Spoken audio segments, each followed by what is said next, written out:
Superman படத்திற்கு உயிர் கொடுப்பது சூப்பர் ஹீரோவின் கருணையே என சூப்பர்மேன் படத்தின் தயாரிப்பாளர் பீட்டர் சஃப்ரான் சீனாவில் படத்தின் முதல் காட்சிக்கு முன்னதாக ஒரு செவ்வியில் வலியுறுத்தியுள்ளார்.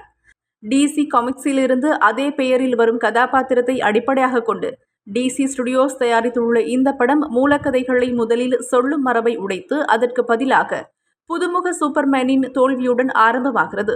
டிசி யூனிவர்ஸில் முதல் படமாக இது இதுவரை உலகளவில் சுமார் 400 மில்லியன் அமெரிக்க டாலர்களை வசூலித்துள்ளது.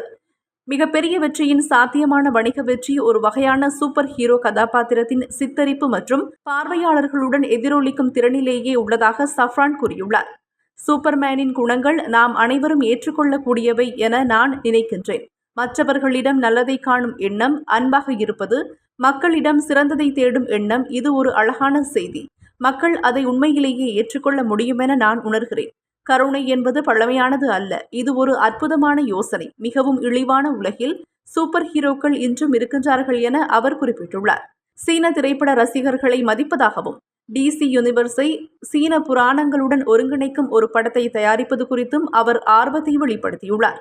அந்த புராணங்கள் மிகவும் பொருந்துவதாகவே நான் நினைக்கின்றேன். அவை நாம் சொல்ல விரும்பும் கதாபாத்திரங்களுடனும் கதைகளுடனும் எளிதில் இணைக்க முடியும். எனவே உங்கள் கண்களை திறந்து வைத்திருங்கள்.